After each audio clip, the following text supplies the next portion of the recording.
Hola, buenas tardes. Les damos la más cordial bienvenida a esta presentación del libro.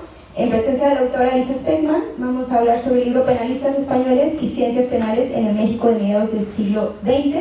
Esta actividad nos parece muy importante porque se enmarca en nuestro primer aniversario como Asociación de Historiadores de Jalisco. Entonces nos tiene muy contentas que podamos tener aquí a la autora Elisa, y a los comentaristas también les agradecemos su apoyo para comentar la obra y tener la disponibilidad para estar acá con nosotros, y también al público asistente por habernos estado acompañando a lo largo de este año, y pues les invitamos a seguir al pendiente de las redes y demás eventos que vamos a estar preparando. Para la presentación de esta obra nos acompañan Eva Elizabeth Martínez Chávez de la Universidad de Guadalajara, de Ocotlán, Miguel Ángel Isaías Contreras, también de la Universidad de Guadalajara, y Sebastián Porfirio Herrera Guevara, todos de casa UDG, ¿no? Vamos a empezar con la participación de Elizabeth Martínez Chávez con los comentarios. Ella les presenta un poco de su semblanza curricular. Ella es miembro del Sistema Nacional de Investigadores Nivel 1, es doctora en Ciencia Jurídica, Teoría, Historia y Comparación por la Universidad Internacional de Andalucía. Ha hecho un diploma en estudios avanzados por la Universidad Internacional de Andalucía y la maestría en la Nicolaita, así como la licenciatura. Estudios postdoctorales en el Instituto de Investigaciones Jurídicas de la UNAM y en el Centro de Estudios Históricos del Colegio Michoacán. Entre sus últimas publicaciones tenemos José María Sánchez de Arriola, el juez insurgente, en coautoría con el doctor Moisés Guzmán Pérez, editado por la Suprema Corte de Justicia de la Nación en 2010. También tenemos la obra Redes en el Exilio, Francisco Ayala y el Fondo de Cultura Económica, editado por la Universidad Carlos III de Madrid y el Colegio Michoacán en 2017. Otra de sus obras es España en el Recuerdo, México en la Esperanza, Juristas Republicanos del Exilio, Madrid, publicado en Madrid por la Universidad Carlos III, también en 2020. Y una de las últimas publicaciones es una obra que hizo en coordinación con el doctor Carlos Cerrejón, titulada Intelectuales, Profesionistas y Artistas del Exilio Español en México y Centroamérica, editado por el Colegio Michoacán en 2021. Doctora Elizabeth, le cedemos la palabra. Bueno, pues muchas gracias por la invitación, a los organizadores. Es un placer estar aquí, conocer este lugar tan agradable. Gracias a los asistentes que nos regalan una hora y un poquito más posiblemente de su tiempo. Muchas gracias a los compañeros de la mesa. Bueno, ahora voy a entrar ya en materia del libro, que nos toca un poco repetir, y me disculpo con los compañeros porque ya tuvimos una primera presentación en Ocotlán, pero bueno, allá vamos. Para los historiadores y los historiadores del derecho mexicanos, el nombre de la doctora Elisa Speckman es ampliamente conocido, y desde luego su obra es consultada y reconocida más allá de las fronteras de este país. La doctora ha sido acreedora de varios premios. No voy a hablar ahorita de cada uno de ellos, porque no sé si después Isabel vaya a mencionar su currículum, entonces para no repetir, ya solamente les comentaré que es una investigadora que tiene reconocimiento y ha tenido premios tanto en México como en el extranjero.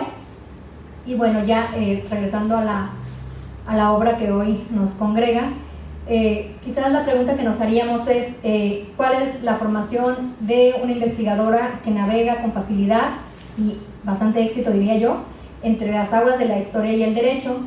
Como ya lo dirá más tarde Isabel, la doctora tiene estudios de Derecho y también de Historia. Tiene un doctorado en Derecho por la Facultad de Derecho de la Universidad Nacional Autónoma de México, y también es doctora en Historia por el Colegio de México. Este conocimiento de la historia y del derecho le ha permitido incursionar exitosamente en los estudios del pasado reciente, me refiero al siglo XX, y del pasado no tan reciente, estoy hablando del siglo XIX.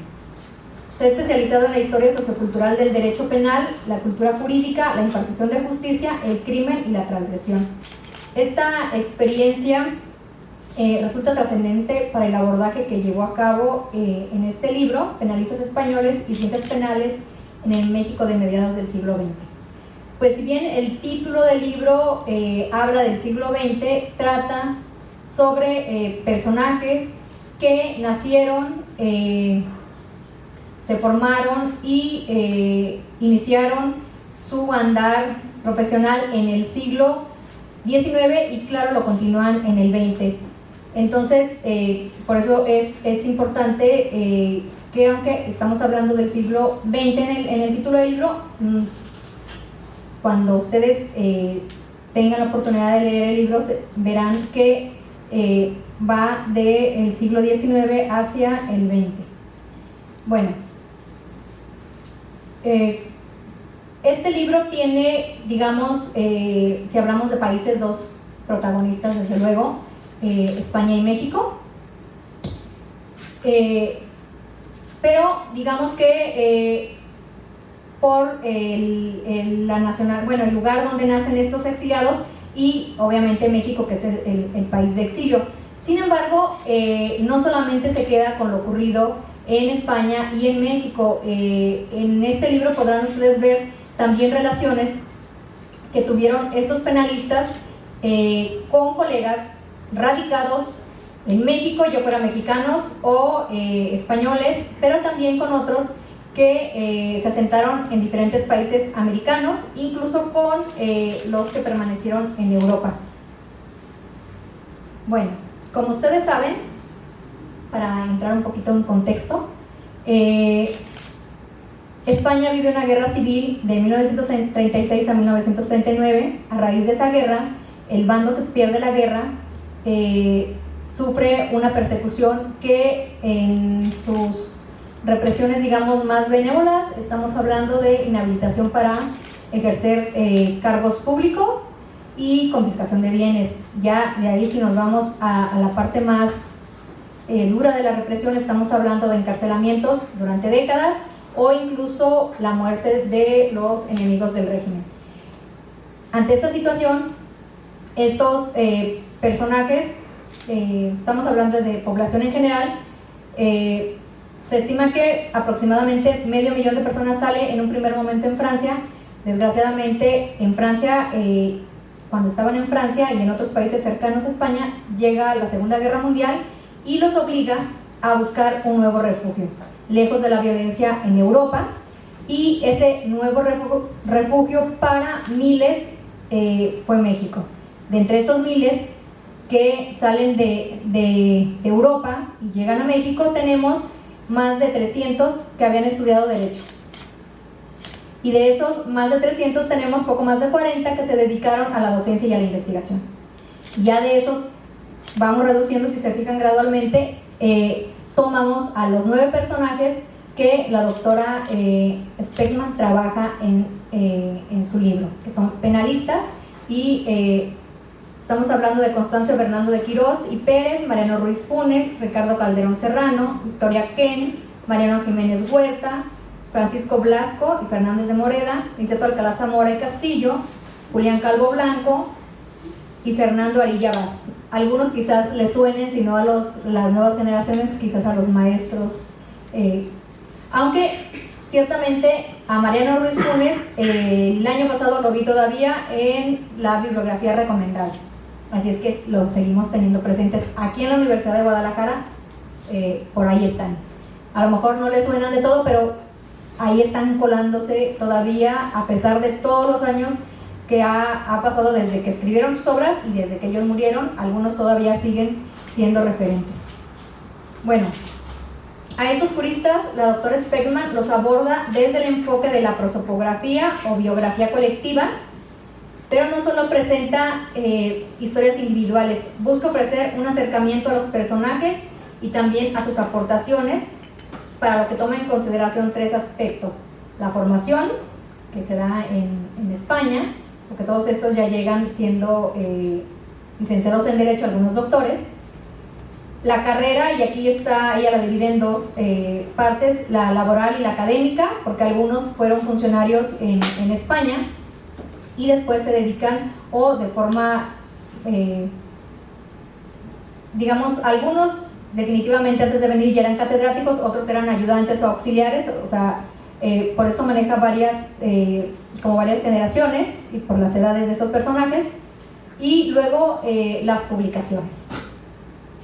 Y también explora temas centrales como los vínculos de los penalistas españoles con la primera generación de penalistas mexicanos de la posrevolución y la segunda generación, así como su colaboración en una revista que en ese momento los congregaba, que era Criminalia, y también su relación con la Academia Mexicana de Ciencias Penales, así como sus aportaciones al terreno legislativo y sus colaboraciones en instituciones gubernamentales.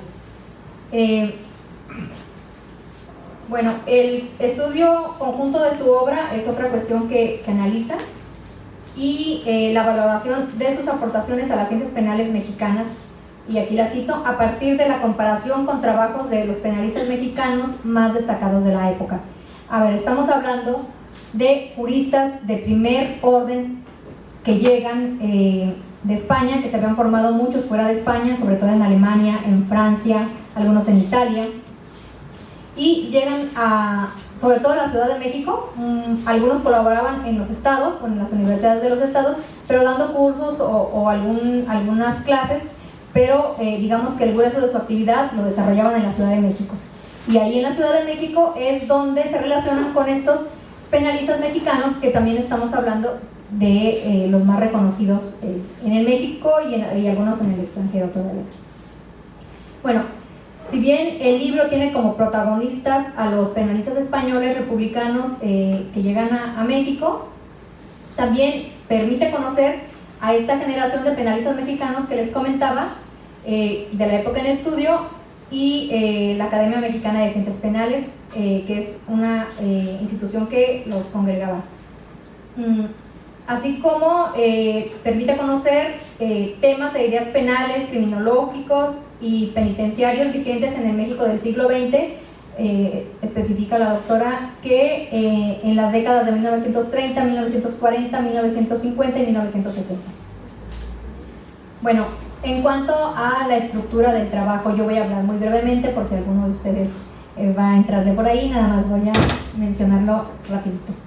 Bueno, la obra cuenta con la ya tradicional y esperada introducción. Posteriormente encontramos la obra dividida en varias secciones: trayectorias, vínculos, colaboración en instituciones y leyes mexicanas, aportaciones a las ciencias penales, un epílogo, las fuentes, bibliografía y un listado de la obra publicada por esos penalistas. Y en cuanto a la parte que desarrolla la colaboración en instituciones y leyes mexicanas, trata aquí la contribución de estos exiliados en instituciones judiciales, penitenciarias o de capacitación, su labor como comentaristas y redactores de leyes. Esta parte ya le comentaba a la doctora y a los compañeros que me parece una de las más destacables de la obra. Toda la obra no tiene ningún desperdicio, se la recomiendo ampliamente. A mí, por mis propios intereses, esta me parece una de las partes que más me llamó la atención, debido a que se han hecho estudios sobre los juristas en general, y algunos han tratado los penalistas en particular, y se ha mencionado esta participación de ellos en la elaboración de leyes nacionales, y algunas incluso más allá de México, pero no se había desarrollado como lo hace la doctora en este libro. O sea, ella no se limita solo a decir y colaboraron en la redacción de tal código, sino que da mucho mayor información y desarrolla mucho a fondo esa parte. Bueno, también estos, digamos que, imagínense que en América, México es el país que más juristas recibe de estos exiliados. De la parte de los que se dedican al mundo académico, también es en América el país que más juristas tiene en diferentes instituciones colaborando. Y digamos que es como una especie de base, y desde aquí se mueven esos juristas a través de toda América, principalmente porque tenían otros compañeros que se habían asentado en otros países americanos, y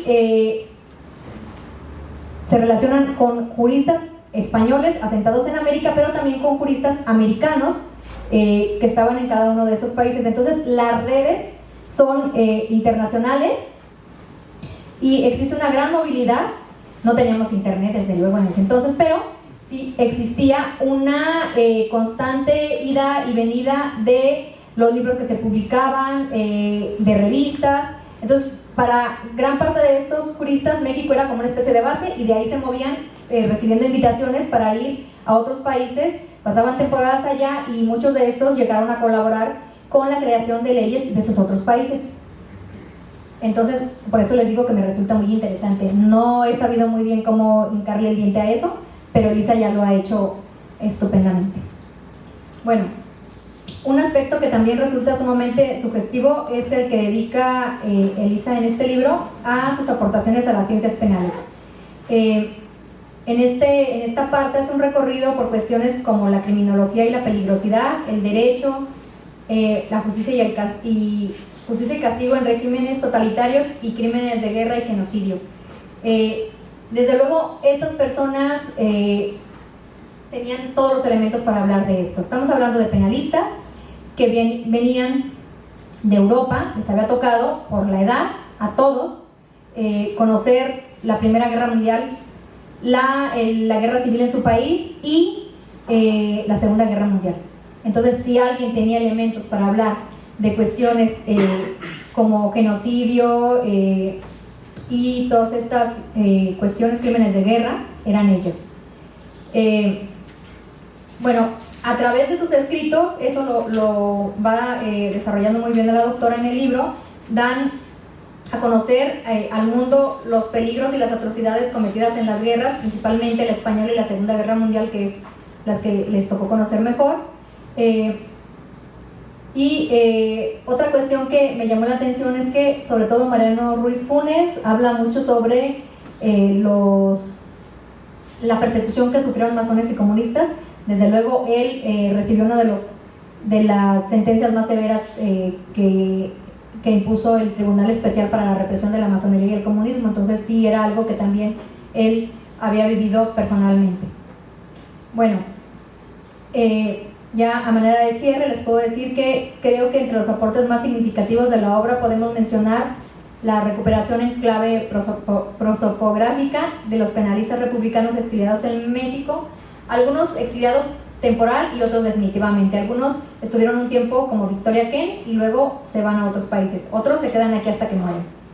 Bueno, este estudio como grupo y la relación con los penalistas mexicanos es sumamente interesante, así como el trabajo que hicieron para llevar a buen puerto y unir esfuerzos para otras cuestiones como el doctorado en Derecho, que no voy a hablar tampoco de eso por si los compañeros quieren hablar, y sus aportaciones en las instituciones mexicanas, sobre todo en la UNAM, que es donde se congregó la mayoría de estos juristas, la incorporación de nuevos temas de estudio en México y América, su participación en la creación o modificación de leyes mexicanas y, como les decía, de otros países. El esquema que aplicó Elisa para este libro creo que se puede replicar perfectamente para el estudio de otras áreas del conocimiento jurídico. Como les decía, fueron más de 40 los juristas que llegaron y se dedicaron al estudio del derecho, y son de diferentes áreas. Por supuesto, esta parte que Elisa recupera es la que tiene que ver con cuestiones penales, pero tenemos filósofos, tenemos historiadores del derecho, sociólogos, civilistas, procesalistas. Entonces es un abanico súper amplio, pero claro, para eso tienes que conocer de la materia, tienes que conocer del exilio, tienes que conocer de varias cuestiones para poder hacer estos estudios. En el caso de la doctora, por fortuna, se han unido estas experiencias y nos dan un libro tan interesante como el que estamos presentando. Bueno,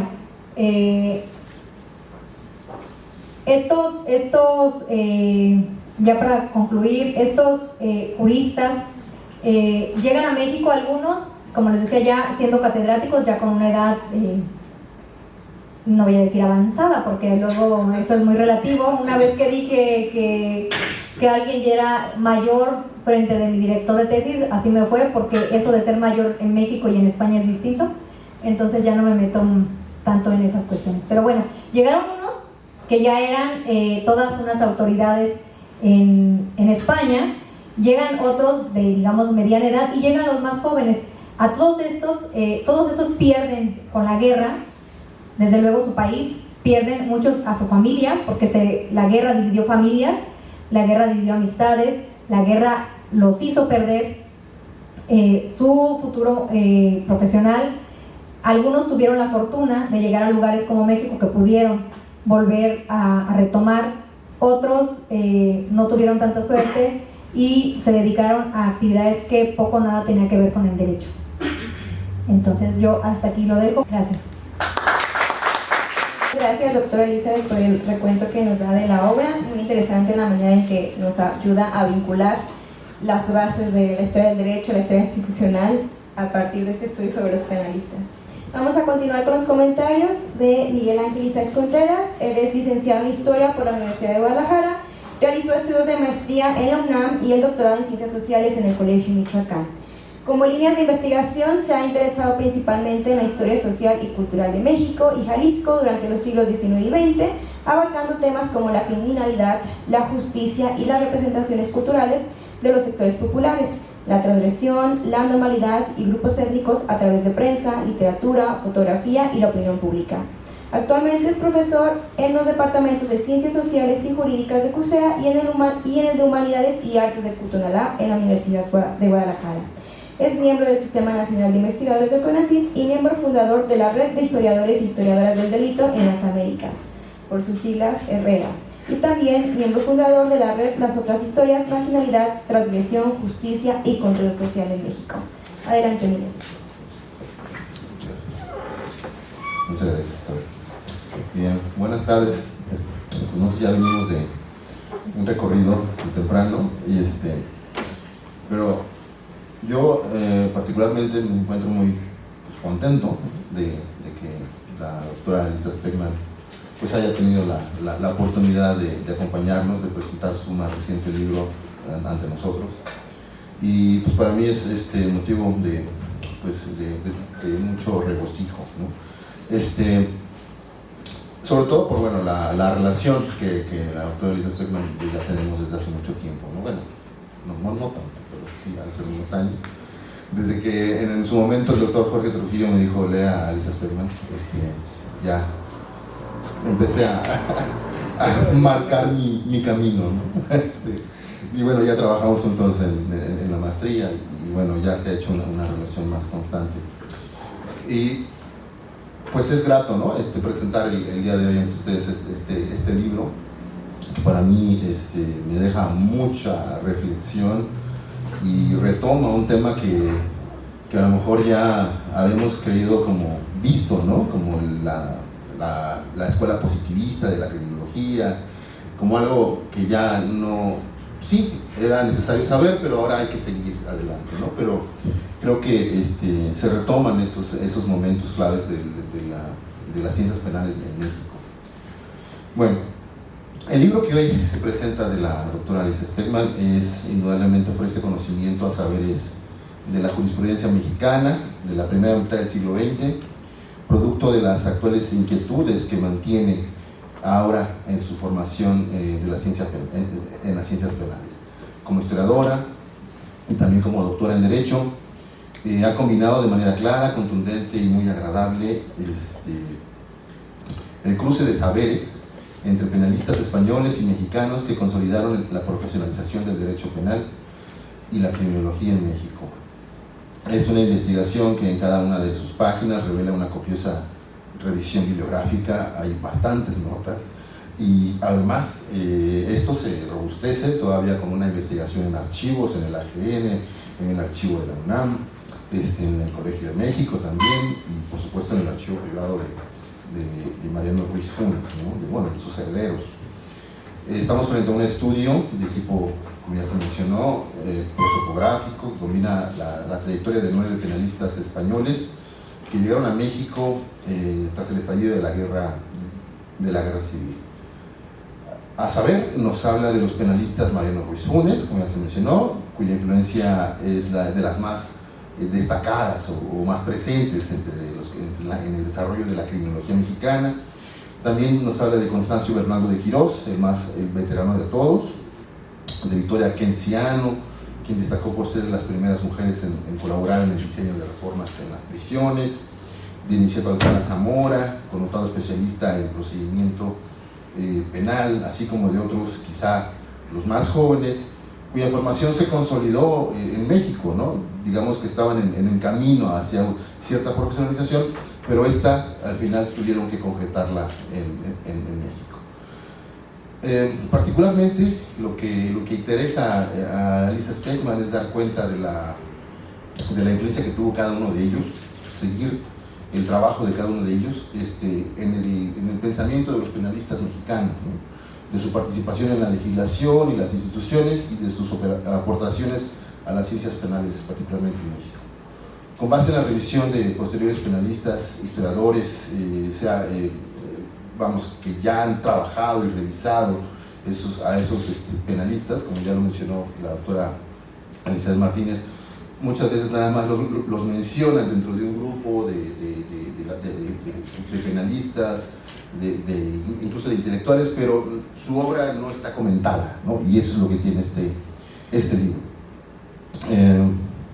Se ha reconocido entonces la influencia que en su momento tuvieron tanto Bernardo de Quirós como Mariano Ruiz Funes, entre el grupo principal de estos penalistas, ¿no? Ambos ya contaban con una trayectoria consolidada en España a través de diversas publicaciones relacionadas con la criminalidad y el delito. En lo particular, Bernardo de Quirós, quien ya tenía publicaciones desde finales del siglo XIX, ¿no? Para lo presente no trataré de seguir puntualmente el desarrollo de cada uno de los capítulos, sino comentar como los aspectos que a mí me llamaron más la atención, un poquito jalando agua para mi molino, como se dice, de los temas que yo me vinculo. Por supuesto que cada uno de estos apartados tendrá interés específico para quien lo lea, por supuesto, pero yo me concentraré en ello para tratar incluso con estos ejemplos hacer una reflexión general del libro, ¿no?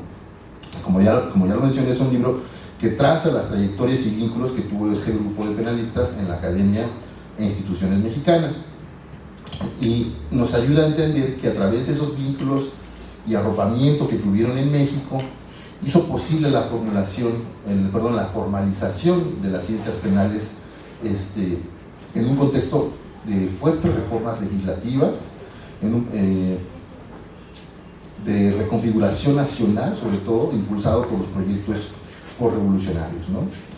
Los penalistas españoles llegaron en un momento en que en México se debatía el Código Penal del 29, y poco después se crea en 1961, que en esencia buscó adecuarse a la época, involucrando un mayor número de condiciones exógenas o sociales, externas, ¿no?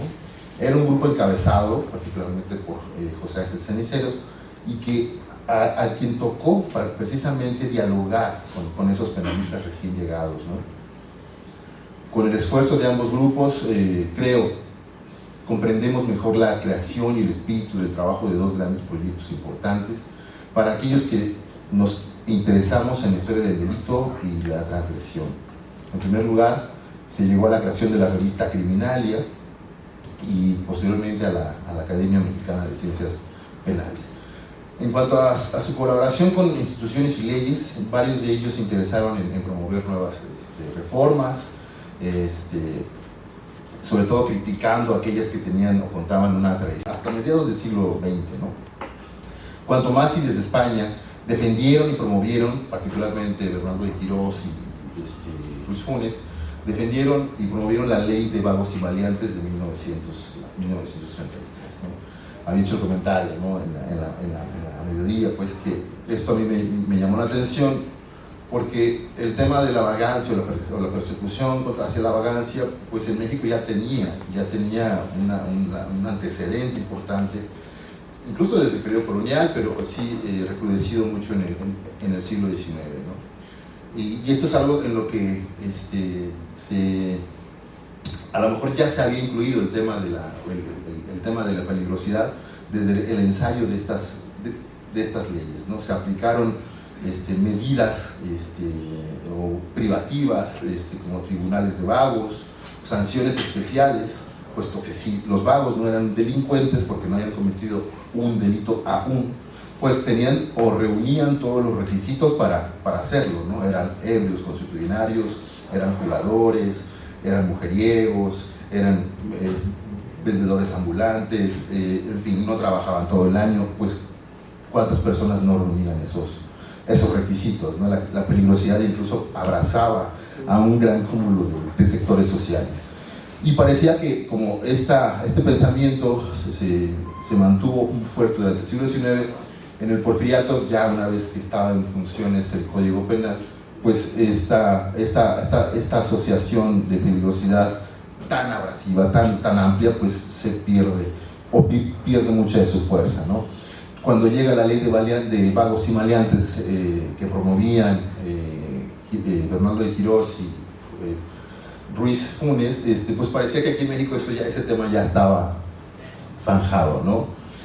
Pero lo que no se consideraba o no se preveía por los penalistas mexicanos, pues eran los distintos niveles de peligrosidad o las circunstancias que podía abarcar la peligrosidad ahora, bajo el pensamiento de estos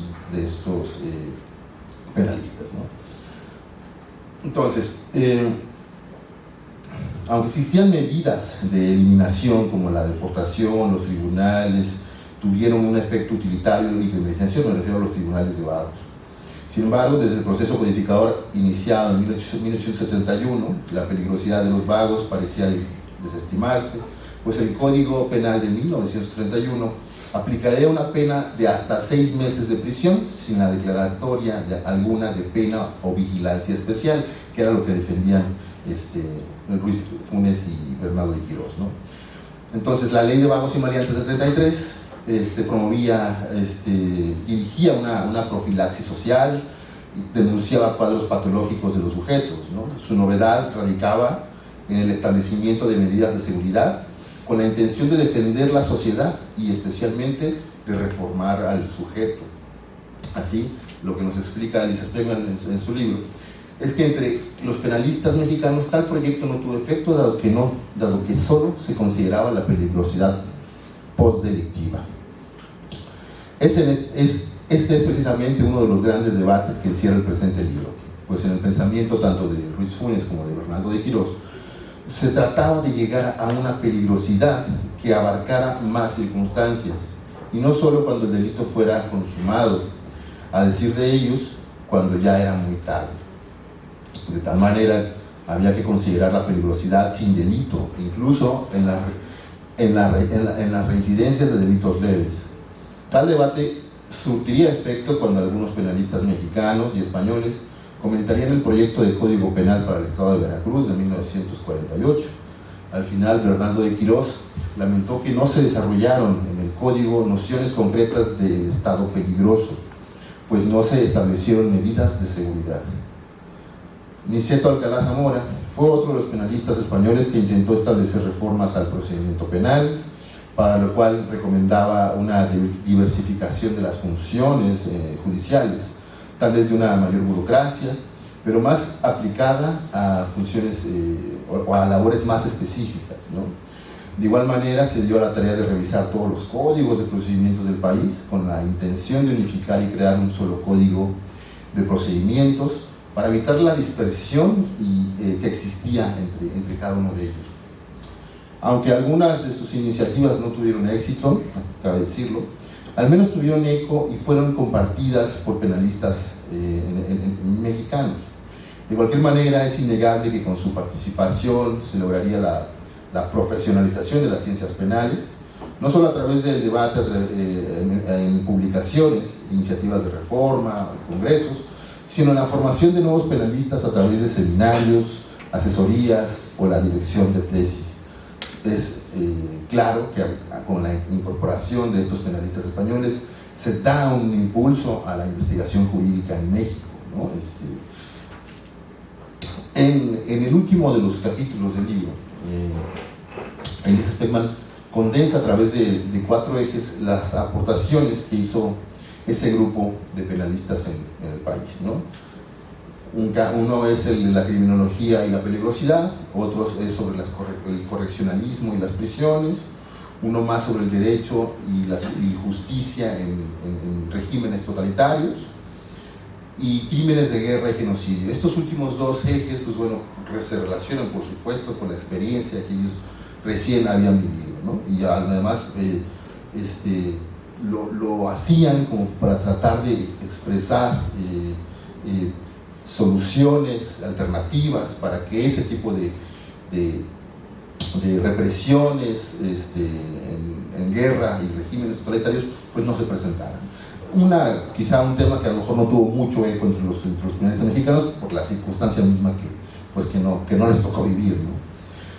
Es claro que los primeros dos, que ya sea el de criminología y peligrosidad y prisiones, pues entonces se relacionan directamente con la labor que entre algunos de ellos se mantenían desde antes de su exilio, ¿no? Como era pensar sobre las dimensiones biológicas y sociales del delito.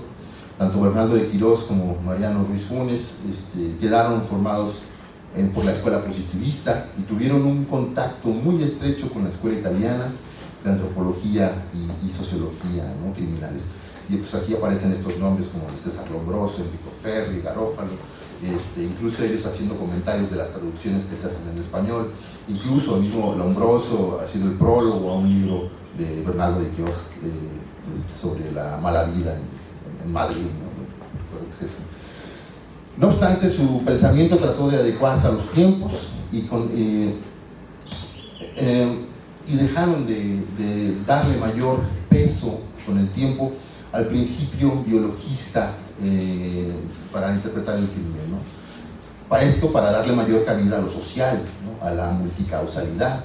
Pese a ello, era una época en la que todo saber emergente y en proceso de consolidación buscaba el procedimiento científico que confirmara su teoría.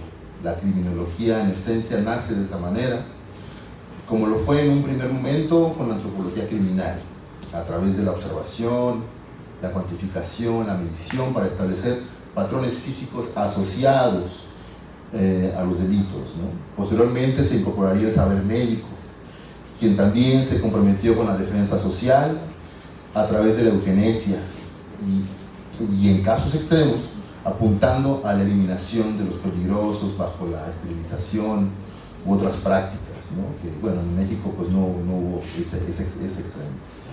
Tal vez esa búsqueda de legitimación de la ciencia penal llevó a que hombres como Mariano Ruiz Funes confiaran en los resultados de la endocrinología para tratar de explicar el crimen y la peligrosidad mediante las alteraciones del sistema glandular.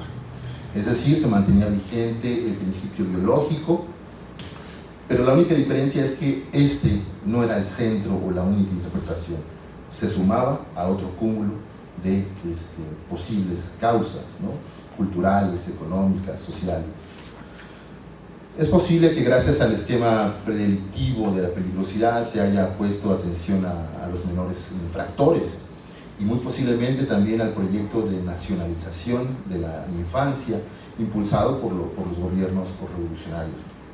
A los menores delincuentes no podía aplicárseles la misma ley y los castigos que a los adultos, y una medida de seguridad fue aplicar la protección y la tutela, como lo fueron los tribunales de menores infractores. En lo particular, Mariano Ruiz Funes era un penalista a la vez que un ideólogo, que en cada uno de sus escritos plasmó iniciativas y deseos para que tuviera efecto una verdadera ciencia penal que viera por la defensa social. Ante todo, era un humanista que con los conocimientos científicos del momento buscó la enmienda de los sujetos peligrosos con las mejores intenciones, pues así como promovía el diseño de establecimientos que vieran por la corrección de los peligrosos, afirmó que su intervención debía ser de manera forzosa, esto por su propio bien. Así como se idealizaba en el diseño de asilos correccionales o prisiones en escuelas, también se hacía en las habilidades de los jueces, quienes pensaba debían seguir el proceso de cada condenado hasta dar con su total reincorporación o reinserción. Labor que incluso él mismo muy posiblemente sabía que era difícil de resolver, ¿no? De la lectura de este libro, nuevas inquietudes me resultan en lo particular, pues estoy muy seguro que la influencia de algunos de estos penalistas no solo tuvo repercusión en la Ciudad de México o en el estado de Veracruz, pudieron trascender todavía más, lo cual se puede verificar si revisamos las bibliotecas y fondos o bibliotecas particulares, ¿no? En este caso me refiero a las que se depositan en la Biblioteca Pública del Estado de Jalisco, donde encontramos bibliotecas de médicos, abogados, ingenieros, pedagogos, ¿no? Muchas que van desde el final del siglo XIX hasta principios del siglo XX. Si las revisamos, nos daremos cuenta de que tenían noción y conocimientos de esos saberes, ¿no? Siendo sinceros, para el caso de Jalisco, por ejemplo, no contamos con una generación de científicos que debatieran y opinaran a través de publicaciones como las que nos ofrece Elisa Speckman en su trabajo. En todo caso, salían de Guadalajara, eran intelectuales, científicos que salían de Guadalajara para trasladarse a la Ciudad de México o al extranjero, ¿no? Rara vez algunos regresaban, ¿no? Pienso en el caso particular de Paulino Machorro, que en 1948 publicara Derecho Penal Especial, publicado como comentario al Código Penal Federal y al de Distrito y Territorios Federales en materia del fuero común. Su obra no fue extensa, como varios otros de los abogados jaliscienses, puesto que más bien se involucraron de lleno en la práctica judicial. Sin embargo, su biblioteca hoy está depositada en esta biblioteca que acabo de mencionar. Otro caso es el que me interesa mucho, es el de Saúl Rodiles, ¿no? Pedagogo de Puebla, que de Puebla se vino aquí a Guadalajara, y que pese a no haber publicado obra mayúscula alguna, solo en periódicos, su biblioteca nos hace pensar en los debates incluidos en el presente libro, ¿no? Pues como pedagogo, a Rodiles le interesaba, bueno, Saúl Rodiles colaboró en la fundación de la Escuela Normal de Jalisco, para que se dé un poco la noción de su importancia, ¿no? Como pedagogo, a Rodiles le interesaba reconocer las dimensiones y circunstancias que moldeaban o amenazaban la conducta de los menores, razón por la cual su biblioteca integra algunas obras de Mariano Ruiz Funes, incluso varios números de Criminalia, ¿no? Que como pensaría que un pedagogo tuviera varios números de Criminalia, ¿no? O estudios sobre endocrinología, criminalidad, toxicomanías, enfermedades mentales, entre otros. Para cerrar, Penalistas españoles y ciencias penales en México, en el México de mediados del siglo XX, es un libro al cual tenemos que acercarnos para reconocer no solamente el legado de 9 penalistas en México, sino además para conocer el estado que guardaba la ciencia penal y la criminología en este país. Pues muchas gracias y felicidades por estar en el libro. Muchas gracias, doctor Miguel, por los comentarios. Sin duda, el motivo de este tipo de actividades es invitar al lector, a los asistentes a leer la obra, y creo que el panorama que nos da Miguel también nos ayuda a vislumbrar todos los matices que podemos encontrar en un libro como el de Elisa Speckman. Por último, tenemos los comentarios del doctor Sebastián Porfirio Herrera Guevara. Él es licenciado en Historia por la Universidad de Guadalajara, maestro y doctor por el Colegio de Michoacán, maestro y doctor en Historia. Es profesor de tiempo completo en el Departamento de Ciencias Sociales y Jurídicas de la Universidad de Guadalajara. Es miembro del Sistema Nacional de Investigadores Nivel 1 y Perfil PRODEP. Es director de la revista académica Pactum, miembro vocal de la Asociación Historiadores de las Ciencias y las Humanidades. Ha publicado diversos capítulos, artículos y reseñas en libros y revistas nacionales e internacionales. Igualmente se ha desempeñado como profesor a nivel licenciatura y maestría, director y sinodal de tesis, tutor, ponente, organizador, lector y comentarista en eventos académicos, así como dictaminador de libros y artículos. Sus líneas de investigación son la historia sociocultural del delito y la historia social y política del siglo XIX. Adelante, doctor. Pues estamos muy honrados de tener en el marco de nuestro primer aniversario pues a una historiadora de la importancia de Elisa Speckman. Muchas gracias por estar aquí. Bien, la obra Penalistas españoles y ciencias penales en el México de mediados del siglo XX muestra desde el inicio sus objetivos. Es a través de la reconstrucción de las trayectorias de vida, laborales y académicas de 9 penalistas españoles exiliados, 8 hombres y una mujer, que podemos profundizar y ponderar procesos de fondo, como el impacto en el derecho penal mexicano, los aportes a la academia a través de la creación de revistas, publicación de artículos y libros, la impartición de clases, seminarios y conferencias, así como el papel que tuvieron estos personajes en la impartición de justicia y en las instituciones carcelarias. De esta manera, la obra plantea 5 capítulos dedicados a 1. Rastrear la trayectoria de estos personajes, 2. Determinar su vinculación tanto con otros penalistas españoles como mexicanos, 3. Reconstruir sus vínculos de colaboración con instituciones y en el comentario de leyes mexicanas, 4. Establecer su inserción en instituciones educativas y 5. Mostrar sus aportaciones al derecho penal, profundizando en este capítulo en el análisis de publicaciones para visibilizar ideas, teorías y discusiones concretas. Creo que es importante señalar que otro de los aportes centrales que tiene la obra, aparte de reconstruir todos estos objetivos, es su carácter de conjunto. Pues si bien, como lo muestra en las amplias notas bibliográficas, hay una bibliografía especializada de cada uno de estos personajes, algunos mucho más profusa y otros más individual. Se trata de estudios que en su mayoría se enfocan pues más que nada en la biografía individual y por ende brindan un panorama, digamos, fragmentario. Conjuntar a estos penalistas españoles en una obra de, otra vez la palabra, prosopografía, que echa mano de diversas fuentes, tanto jurídicas como institucionales, hemerográficas, incluso imágenes, nos muestra un panorama mucho más amplio y profundo para explorar y adentrarse. La trayectoria de estos 9 penalistas españoles fue heterogénea. De entrada tenían carreras dispares antes de exiliarse. Algunos ya eran notables en la academia y habían publicado libros y artículos. Incluso ocupaban puestos en la administración. Otros apenas eran estudiantes con poca o nula experiencia.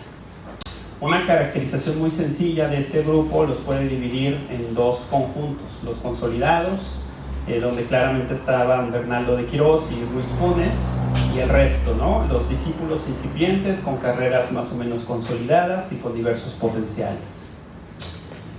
No obstante, la autora no se conforma con esta esquematización, sino que procede a profundizar sobre las trayectorias, el accionar profesional, las proyecciones que tuvieron estos personajes, así como de su producción académico-científica. De esta manera, por ejemplo, se pueden matizar. Calderón Serrano sería considerado, dados los puestos de importancia que ocupó, estaría en el primer puesto, ¿no? En el primer grupo. Si se observa la información bajo el cariz de las publicaciones, Alcaraz Zamora había publicado 4 libros. Lo mismo se puede argumentar del desarrollo profesional que tuvieron los exiliados en el país, pues sus trayectorias fueron disímiles.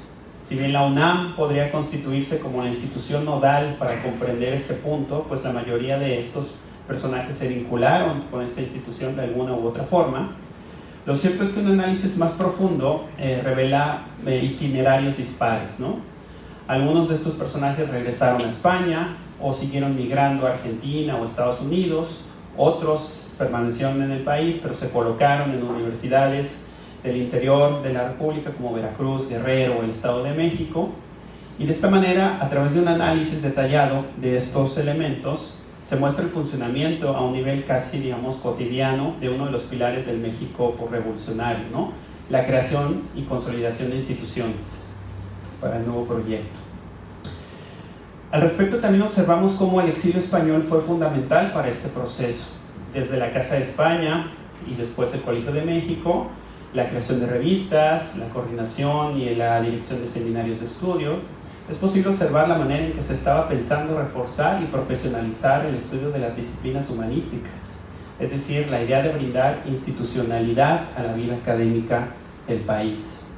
En un nivel más cotidiano también están los problemas de algunos de estos personajes para obtener, por ejemplo, una plaza, cómo tuvieron que impartir por muchos años clases de asignatura o buscar espacios en otros estados o instituciones, algo que, como menciona bien, es como una cuestión muy contemporánea, ¿no? Y si a aquellos grandes juristas les costó trabajo, pues, ¿qué nos va a pasar a los mortales, ¿no?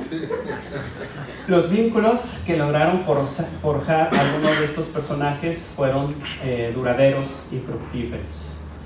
En primer lugar están aquellas relaciones que se dieron antes de que se exiliaran. De esta manera, algunos penalistas españoles ya tenían lazos, habían conocido la obra, tenían comunicación con académicos de México. Algunos profesaban incluso franca amistad con penalistas mexicanos. Esta relación se daba sobre todo con los actores que tenían ya renombre, como eran de Quirós y Ruiz Funes. En una de las ideas centrales de la obra, me parece, se muestra cómo estos nexos ayudaron a forjar una nueva generación de penalistas mexicanos bajo el ideario ya posrevolucionario, dejando en una situación marginal o incluso de franco olvido a los que otrora habían sido notorios penalistas porfirianos, ¿no? Digamos que ya en esas décadas empieza la debacle de los Julio Guerrero, del Carlos Romagnac, del Francisco Martínez Vaca, y empiezan a surgir otros nombres como el propio Cenicero ya mencionado, Tejas Sabre, Carlos Franco Sodi, Pardo Aspe, entre otros. Es posible rastrear, digamos, esta nueva generación de penalistas a través de la revista Criminalia y la Academia Mexicana de Ciencias Penales, donde se discutieron los códigos, se pensó en reformar las instituciones y se fomentó la reflexión e investigación de las ciencias penales. Igualmente, la autora rastrea la existencia de estos vínculos entre mujeres, donde destaca evidentemente la figura de Victoria Kent y penalistas mexicanas pioneras. Aparte de formar estos vínculos, los penalistas españoles colaboraron en instituciones y proyectos de ley en el país. Lo anterior a través de procesos de redacción y comentarios a legislaciones concretas, o bien brindando asesorías en instituciones como lo fue el Ejército Mexicano, algunas procuradurías o la Secretaría de Educación Pública. Especialmente notorio fue el impulso capacitador que se buscó dar a las prisiones, aspecto del cual Victoria Kent brindó mucha orientación dada su experiencia española y apoyó para realizar reformas a instituciones de encierro bajo las premisas del correccionalismo y la reeducación del delincuente. Los penalistas también realizaron comentarios a los códigos de 29 y 31. Estos análisis resultan ser muy ricos, pues tocan temas de fondo para el desarrollo del derecho penal mexicano. Destacaría dos. El primero de estos abordaba la peligrosidad predelictual y su pena, bajo el argumento de la defensa social y el modelo interpretativo del positivismo criminológico. Se estipulaba la pertinencia de establecer sanciones o medidas para aquellos individuos con potencial para el delito. Aquí resulta interesante cómo la autora imbrica las posturas de Ruiz Funes y Quirós, con la de los penalistas mexicanos, como el propio José Almaraz, que fue como el líder de ese código. Los primeros que eran en cierta medida, los españoles, que eran en cierto sentido positivistas heterodoxos, no veían con malos ojos la incorporación de estas nociones de la peligrosidad predelictual a la codificación, debido en parte a que se había establecido ya en otras latitudes, en otros códigos, e iba en consonancia con el paradigma penal dominante de la época. En cambio, los segundos solamente contemplaban la peligrosidad post-delictual, más vinculada con la reincidencia y el establecimiento de una pena una vez cometido el acto delictivo. Argumentaban que la postura predelictual, en términos legislativos, contradecía el ordenamiento constitucional y en términos prácticos era inviable debido a la mala preparación de policías y la situación deficiente de las cárceles. Pese a lo anterior, en un análisis, digamos, mucho más fino de estas posturas, la autora logra encontrar matices que acercan estas dos posturas aparentemente excluyentes, al resaltar, por ejemplo, que los códigos sí dedicaban espacio a la noción de temibilidad social, ejemplificada en el caso de la vagancia y ya desarrollada aquí por el doctor Isaías. El segundo gran tema que yo observo es que se abordó en estos comentarios fue la distinción de los delitos, y aquí hubo opiniones discordantes. Mientras algunos optaban por clasificaciones dicotómicas como delitos intencionales o culposos, o por utilizar la sugerencia de Ruiz Funes, intencionales o inintencionales, otros penalistas abrían la posibilidad de una tercera categoría intermedia, los delitos preterintencionales. Aquí el tema de fondo era determinar cuál era la justa medida entre el dolo y la intención, y si esta ponderación era suficiente para separarlas de las dos primeras categorías abarcadoras. Los mismos debates se dieron para las penas, especialmente en torno a los delitos de disolución social. Un panorama que intente abarcar el tema de la inserción de los penalistas españoles en México sin duda quedaría incompleto sin mencionar a las instituciones educativas. Para ello, la obra reconstruye cómo la UNAM desempeñó un papel central en este proceso, ya sea como institución de acogida para los exiliados, pues casi todos tuvieron una relación con la mencionada institución, o bien como cenáculo para las redes académicas que sirvieron a los penalistas para vincularse a su vez a otras universidades del interior de la República u otras instituciones, como lo fue por ejemplo el Fondo de Cultura Económica. Como tema de fondo se tocan la profesionalización y la institucionalización de la criminología en México. Es conocido que en las décadas iniciales del periodo postrevolucionario se dieron procesos similares, aunque un poco más tardíos para, por ejemplo, la antropología o la historia. Aquí el aporte residió en el establecimiento de una dinámica de trabajo exclusivamente dedicada a la investigación, a través de la organización y dirección de seminarios, publicación y comentario de libros y artículos, creación de revistas, impartición de cursos, direcciones de tesis, entre otras actividades. El aporte se observa mejor cuando se da cuenta de las generaciones de penalistas y criminólogos destacados que abrevaron de estas actividades, que fueron alumnos de estos maestros y que en conjunto ayudaron a cimentar la dirección que tendría la disciplina en las décadas ulteriores. La última parte de la obra, que es la más extensa, se concentra en analizar los aportes en términos de las posturas teóricas, conocimiento, metodologías que los penalistas españoles legaron a las ciencias penales en el país. Hay 4 discusiones centrales: criminología y peligrosidad, correccionalismo y prisiones, derecho y justicia en regímenes totalitarios, así como crímenes de guerra y genocidio. La primera discusión inicia con la visión que tuvieron de Quirós, Ruiz Funes y Blasco Fernández de Moreda sobre la disciplina. La pensaban centrada en el delito y el delincuente. Cabe señalar que estos penalistas se formaron en un momento de cambio paradigmático entre la escuela liberal o clásica y el positivismo criminológico. En términos generales, la primera, y quiero resaltar en términos muy generales, la primera centrada en la voluntad del acto criminal y la segunda en la determinación del mismo por diversas causas, biológicas, sociales, psicológicas, etc. Un pensador como de Quirós, que era, digamos, el más longevo de este grupo y que se había formado, digamos, en el positivismo más clásico, tuvo una inclinación inicial hacia las posturas más biologicistas de su formación, ¿no? Tuvo una inclinación hacia una criminología de tipo lombrosiana y después fue matizando hacia la aceptación de factores sociales para la explicación del delito, como lo hizo las críticas a la postura lombrosiana propias de la sociología criminal, especialmente la francesa, ¿no? Y ahí podemos mencionar a Enrico Ferri, Gabriel Tardet y otros.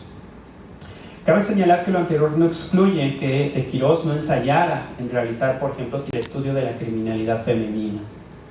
Destaca la inclinación de este penalista hacia el estudio del bandolerismo, por lo menos destaca a mí, ya que son mis temas, donde llegó a analizar obras clásicas al respecto, como hizo comentarios sobre los bandidos del Río Frío, El Zarco.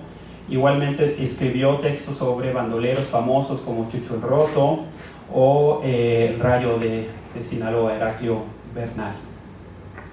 Tomando elementos culturales como canciones o películas, reconstruye los elementos esenciales que existen en términos gruesos, lo que podemos denominar la narrativa bandolera, ¿no?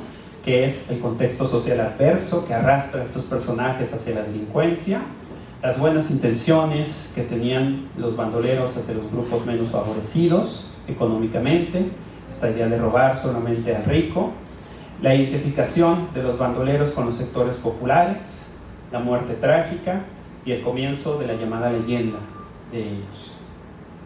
Ruiz Funes, por su parte, era más ecléctico que el anterior penalista en términos teóricos.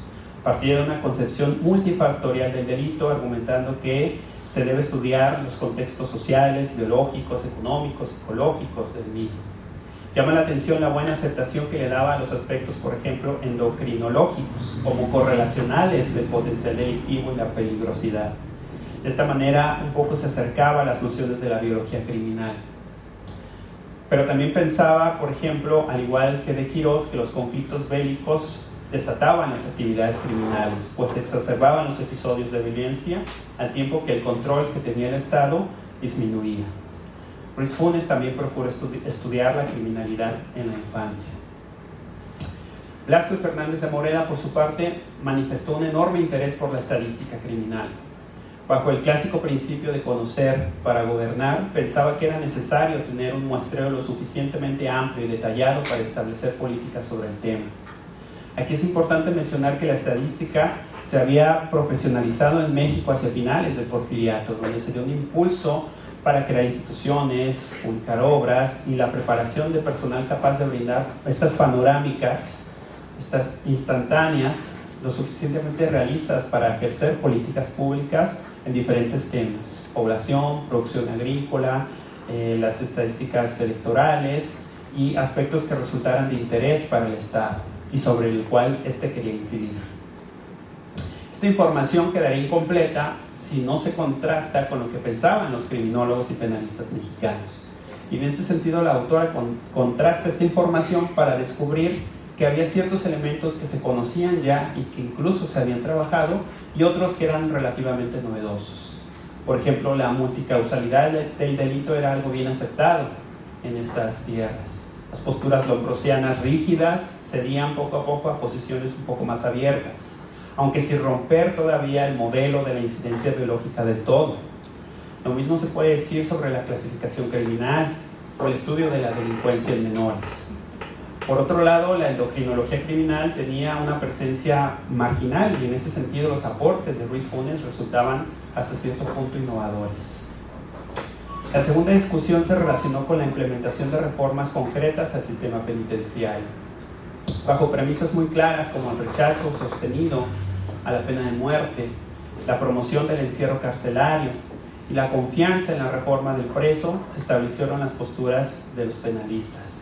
Por supuesto, aceptaban que las prisiones deberían de modificarse y sus reglamentos deberían ser objeto de revisiones para convertir a la institución del encierro en un lugar donde se fomentara la resocialización. Al mismo tiempo, los penalistas tenían visiones discordantes respecto a la clasificación que se tenía que tener en la población carcelaria, por ejemplo, ya sea por características biológicas, tipos de peligrosidad, etc. Tenían también opiniones diferentes sobre el tipo de trabajo o labor que se debía hacer al interior del recinto, o incluso sobre el tipo de capacitación concreta que deberían tener los directores y los custodios. Las últimas dos discusiones y los aportes de estos penalistas se centran en los aportes al derecho que puede tener el derecho, mejor dicho, a situaciones concretas que se vivieron a lo largo del siglo XX y de las cuales estos penalistas fueron víctimas. El primer punto se concentra en el totalitarismo. La experiencia franquista, al igual que lo que se venía perfilando en la Rusia comunista y en la Alemania nazi, eran preocupaciones que fueron explícitas para estos personajes. En concreto, los argumentos se centraban en la falta de libertades, como la libertad de imprenta, de asociación, de expresión. En cierta medida ellos tenían una sensibilidad hacia estas experiencias, pues su expulsión de los ámbitos académicos penales de España obedeció a una purga ideológica orientada a privilegiar el pensamiento único. En el mismo tenor se encontraban los crímenes de guerra que habían sido especialmente documentados en las dos guerras mundiales y de los cuales se partía para una reflexión más profunda sobre el papel que tenía el derecho en la salvaguarda de las libertades y la vida de los individuos. En conjunto, la obra es una propuesta metodológica sugerente, pues toma como punto de partida a 9 actores, pero no se limita simplemente a mostrar sus biografías, sino que a través del rastreo de sus actividades, de sus obras, de sus relaciones, de sus redes, se van develando procesos de fondo. Este es un trabajo que me parece interesa a historiadores del derecho y historiadores socioculturales del delito, pero creo que también a quienes se interesen por procesos de profesionalización y desarrollo de disciplinas concretas, y a quienes quieran vislumbrar las políticas culturales y académicas del México posrevolucionario. Enhorabuena por la publicación de esta obra, doctora, y muchas gracias por su atención. Cuando hablamos de una obra, hablamos también de nuestros propios intereses. Con el recuento también que nos hace Sebastián, pensamos que si hacemos historia del derecho, esa es la obra. Si hacemos historia de los intelectuales, también podemos recurrir a ella. Historia de los exiliados, también a ella. De la criminalidad, también a ella. Entonces vemos como todos los diferentes puntos que podemos encontrar con una lectura tan enriquecedora que nos puede ser muy útil en nuestras diferentes investigaciones. Y bueno, por último, vamos a darle la palabra a Lisa Speckman, a nuestra invitada especial del día de hoy. Ella es doctora en Derecho por la UNAM y doctora en Historia por el Colegio de México. Es directora e investigadora del Instituto de Investigaciones Históricas de la UNAM, así como miembro del Sistema Nacional de Investigadores, de la Academia Mexicana de la Historia, de la Academia Mexicana de Ciencias Penales y de la Academia Mexicana de Ciencias. Fue secretaria general académica y directora del despacho del Instituto Nacional de Ciencias Penales. Ha impartido cursos en la UNAM, en el Colegio de México, en el Instituto Mora, en el ITAM y la ENA. Ha realizado estancias de investigación en la Universidad Autónoma de Madrid, en la Universidad de California en San Diego, en la Universidad de Columbia en Nueva York y Casa Velázquez en Madrid. Se ha especializado en la historia sociocultural del derecho penal, la cultura jurídica, la impartición de justicia, el crimen y las transgresiones durante los siglos XIX y XX. Entre sus obras destacan En tela de juicio, Justicia penal, homicidios célebres y opinión pública, México siglo XX, la obra que ahora se presenta, Penalistas españoles y ciencias penales en el México de mediados del siglo XX, El derecho a vivir como una mujer amante y amada, Nidia Camargo, su crimen y su juicio, México década de 1920. Otra de sus obras es Del Tigre de Santa Julia, La princesa italiana y otras historias. Otro de sus libros, Crimen y castigo. Y ha coordinado varios libros más, como el de horrorosísimos crímenes y ejemplares castigos, una historia sociocultural del crimen, la justicia y el castigo, México siglos XIX y XX. Ha recibido importantes premios, entre ellos el premio Francisco Javier Clavijero del INA a la mejor investigación en las áreas de historia y etnohistoria, 2 premios otorgados por la Academia Mexicana de Ciencias, uno a la investigación en humanidades y otro por la tesis de doctorado. También recibió el reconocimiento Sor Juana Inés de la Cruz, otorgado por la UNAM, el premio Maus a la tesis de maestría y 2 menciones del Comité Mexicano de Ciencias Históricas por artículos en revistas. Además, recibió las cátedras Rosario Castellanos de la Universidad Hebrea de Jerusalén y la Primo Feliciano Velázquez del Colegio de San Luis. Doctora Elisa, esperamos escucharla sobre más detalles de esta obra. Muchas gracias. Bueno, mi intervención va a ser breve porque realmente ha sido muy rica la intervención y la lectura que hicieron los 3 presentadores. Voy a retomar algunas ideas y sobre todo quiero expresar mi agradecimiento por este evento. Bueno, efectivamente en la obra me acerqué a 9 personajes muy relevantes en las ciencias penales, ellos mismos maestros de generaciones, incluso de los penalistas que actualmente todavía dominan el panorama legislativo y teórico en México. Me interesó primero, como lo expresaron los presentadores, analizar cuál fue su vinculación con la primera generación de penalistas del México de la posrevolución, porque ya no existían para ese momento prácticamente penalistas porfirianos.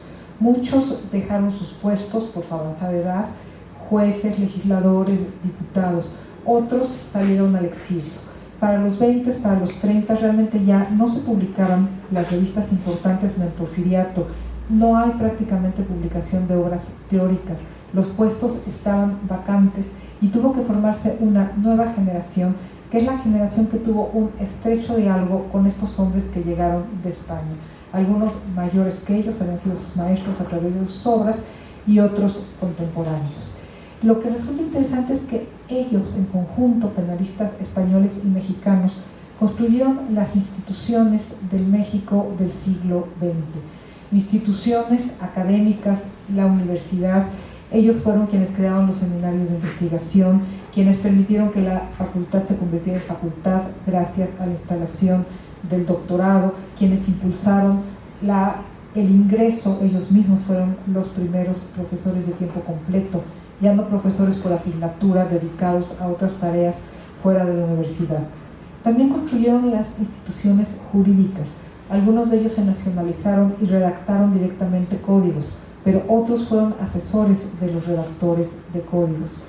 También instituciones penitenciarias. Victoria Kent dirigió la escuela de formación de funcionarios carcelarios, pero también había participado en ella Bernardo Constancio de Quirós, y en mucho gracias a Victoria Kent se logró fundar la primera cárcel para mujeres, Santa Marta Acatitla, en 1954. Bueno, como digo, creo que los presentadores han dado cuenta de todo ello y han mostrado cómo hubo una conjunción entre viejas ideas reexaminadas y finalmente nuevas ideas, porque no desaparecieron de un día para otro. Entonces podemos tener, por ejemplo, a un Bernardo de Quirós, que era representante o había sido representante del determinismo orgánico en España, nació en 1873, prácticamente cuando Lombroso estaba publicando su obra, y propagó las ideas de la Escuela de Antropología Criminal, defendiendo todavía un determinismo orgánico basado en elementos que ahora nos parecen incluso un poco de risa.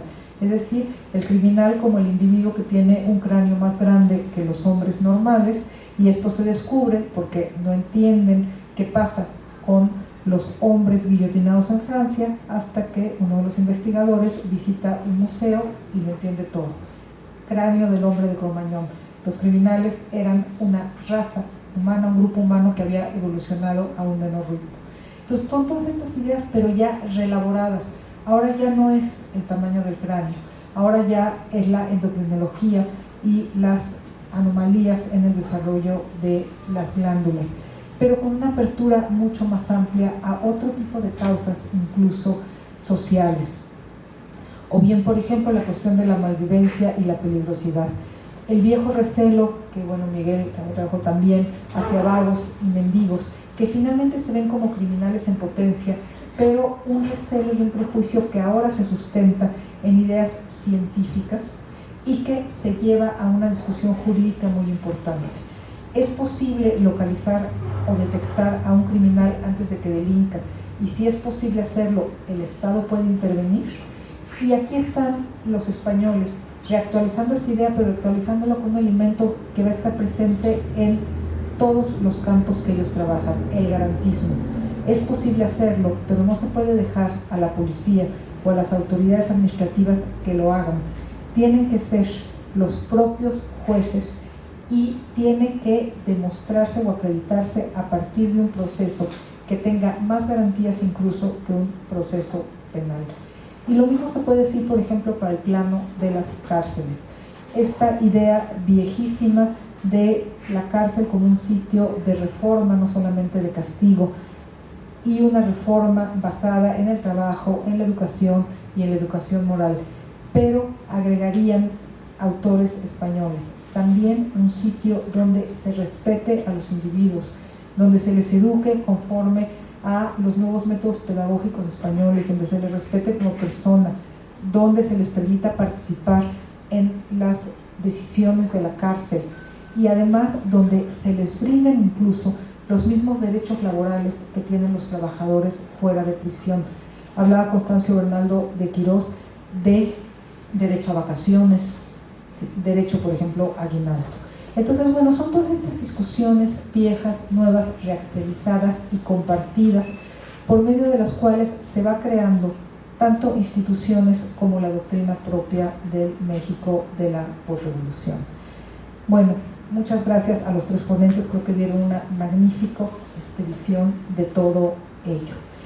Quiero agradecer mucho la invitación, es para mí un honor estar aquí. La invitación a la Asociación de Historiadores de Jalisco, Carmen Castañeda García, a su presidente, mi viejo compañero de clase, Sergio Valeria, a el vicepresidente Miguel Isais, al secretario Sebastián Herrera, a ellos dos, a Elizabeth los comentarios, Isabel las presentaciones, muchas gracias, a colegas y amigos aquí presentes, Jorge, Laura, Gibran, Leonardo también, muchas gracias por estar aquí, y bueno, por supuesto, a todas y todos ustedes por su atención. Muchas gracias.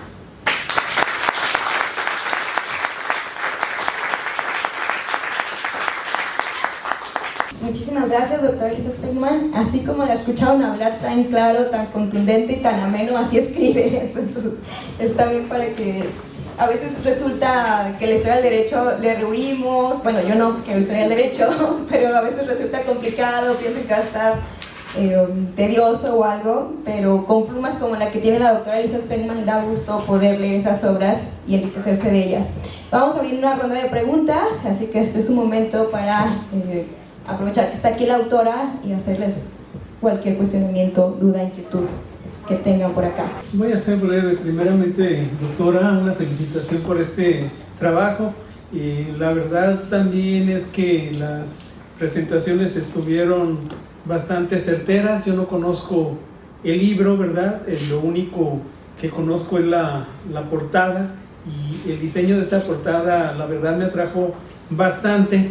A mí me gustaría preguntarle qué significado tiene para usted la elección de esta fotografía, porque bueno, parece es un escenario, ¿verdad?, en donde están los presos, están, creo que un policía, y bueno, atrás debe de estar el mismo fotógrafo. Es como una especie de obra teatral, ¿no?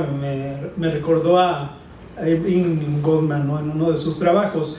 Pero la tecnología punitiva y el uso de la fotografía, ¿qué nos podría decir respecto a ella? Porque es una fotografía de carácter científico muy interesante. Es todo. Muchas gracias, Jorge. Escogí esa fotografía porque, bueno, quizás la primera opción, la más obvia, habría sido colocar imágenes o fotografías de los 9 penalistas. Ahora, yo llegué a este libro efectivamente por los 9 penalistas, pero a mí me interesó mucho desde el principio ubicarlos, es decir, creo que se ha hecho mucho, bueno, vienen los penalistas, contribuyen a la universidad, vienen los penalistas, trabajaron en tal lugar. Decía, bueno, muy bien, pero no llegaron solos. Realmente, ¿con quiénes se relacionaron? ¿En qué ámbito se insertaron? Y sobre todo, ¿qué tan novedosas fueron sus ideas? Porque muchas veces son lugares comunes. Es que llegaron los penalistas españoles y transformaron las ciencias penales. Bueno, ¿en qué sentido la transformaron? Y quienes estaban aquí, ¿qué estaban diciendo en ese momento? ¿Decían o no decían lo mismo? Y creo que, bueno, a lo que llegué es que finalmente eran discusiones comunes. En muchos puntos, en muchos aspectos tenían puntos de vista novedosos. En otros finalmente caminaban por sendas, transitaban sendas compartidas. Entonces este libro se fue ampliando y ampliando y ampliando y creciendo, porque al final me di cuenta que lo que estaba presentando era un acercamiento también a las instituciones penales y a las ideas penales en México. Entonces acabó siendo, digamos, una apuesta, un poco como lo expresaron ellos, es conocer las ciencias penales en México a través de un pretexto que eran los 9 penalistas, o realmente conocer mejor a los 9 penalistas, pero conociendo el contexto al que llegaron. Y entonces es una obra que finalmente tiene estas 2 partes. Incluir en la portada únicamente a los 9 penalistas hubiera sido quedarse con una de ellas. Entonces aposté por una imagen que además es una cárcel mexicana, justamente para dar cuenta de ello.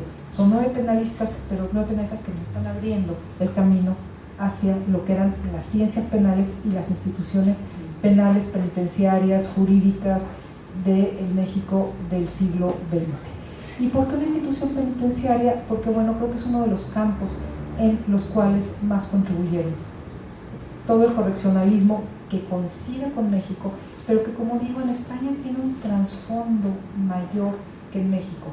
En México, y bueno, Jorge, que te lo digo, tú lo sabes mejor que nadie aquí con tus trabajos sobre cárceles, finalmente lo que asombra es que es un discurso bastante repetido. O sea, tenemos desde principios del siglo XIX hasta ahora un discurso sobre cómo deben ser las prisiones: trabajo, educación, individualización, tratamiento. Un poco ya en el 20 se habla de terapia, pero finalmente viene siendo lo mismo, con un contraste, con unas denuncias que vienen siendo las mismas. O sea, leemos lo que se denuncia de la cárcel a mediados del siglo XIX, leemos lo que se denuncia ahora, y bueno, cada vez es más terrorífico, pero finalmente viene siendo lo mismo. Entonces me parece interesante porque es un poco la misma idea, pero creo que los españoles sí tenían un mayor trasfondo de todo lo que era este impacto educativo, como les decía, de el colegio escuela, la educación activa, la participación, el respeto al hombre, el respeto al individuo, que creo que dota un poco de contenido nuevo a todo esto que ya compartían los mexicanos, pero que se venía como, es mucho más constante, no sé si me explico. Entonces, bueno, por eso la fotografía. Y bueno, el aparato que se ve en la misma fotografía, ¿se explica el uso que se le dio?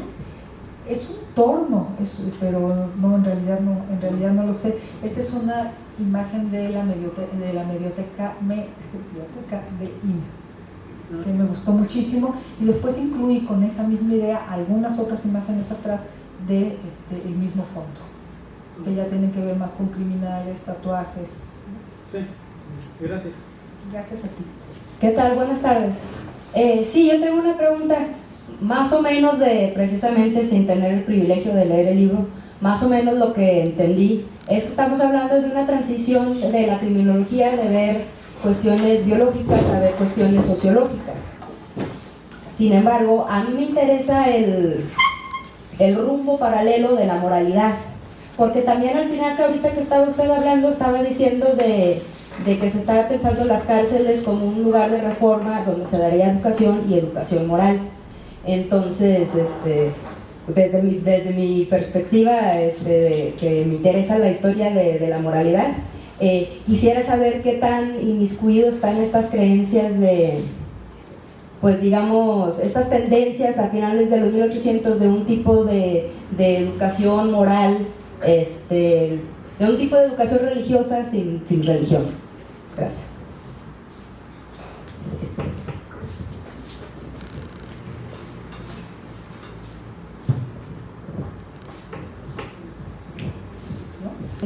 Si lo contesto únicamente a partir de este libro, lo voy a contar la primera parte de este libro y después me voy a ampliar un poco en lo que no está en este libro. Si lo contesto exclusivamente dentro de este libro, tendríamos que pensar en la educación que se brinda en las prisiones. En México hay una discusión interesante porque efectivamente se habla de educación y de instrucción moral.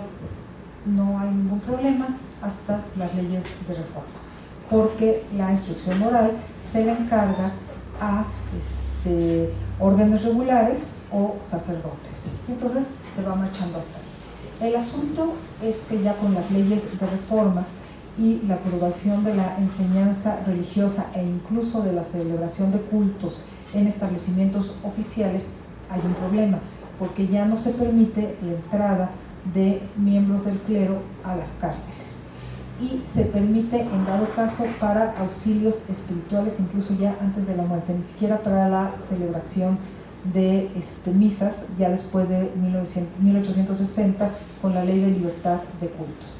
Y entonces hay una discusión muy interesante que no tiene que ver solo con las prisiones, pero que se refleja en las prisiones, sobre qué tan eficaz puede ser la moral cívica frente a la moral religiosa. Y esta es una discusión que se mantiene hasta, yo diría, que la guerra cristera y, bueno, también aquí está Gibran, y la segunda mitad del siglo XX. Las revistas religiosas, todavía en el porfiriato, siguen culpando a la irreligiosidad de cuestiones como la prostitución, el pecado y la criminalidad, con anécdotas en revistas religiosas, como por ejemplo la de un sacerdote que le insiste al director de un establecimiento correccional que le permita sacar a los internos a pasear un domingo. Y entonces dicen, bueno, pero lo van a acuchillar, lo van a matar, él sigue insistiendo en que no va a pasar nada, lo saca, se portan perfecto y llegan después y son un modelo de conducta. Y entonces siempre es esto, estos ejemplos o estas moralejas sobre la superioridad de la religión o de la moral católica sobre las limitaciones de una moral laica. Pues bueno, esto es una discusión importante a nivel mexicano carcelario. Victoria Kent, ya en 1933, o sea, muchas décadas después, lleva este asunto a las cárceles españolas.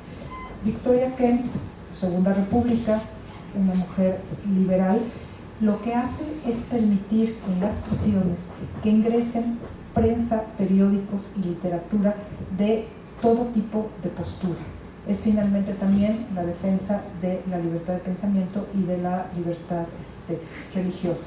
No se prohíbe en España en ningún momento el ingreso de miembros del clero, pero sí se abre a otro tipo de ingresos, se organizan actividades culturales, y además Victoria Kent tiene otra aportación importante: formación de custodias que hasta ese momento eran únicamente religiosas en los establecimientos carcelarios, y les digo, estamos hablando ya de mediados del siglo XX en España.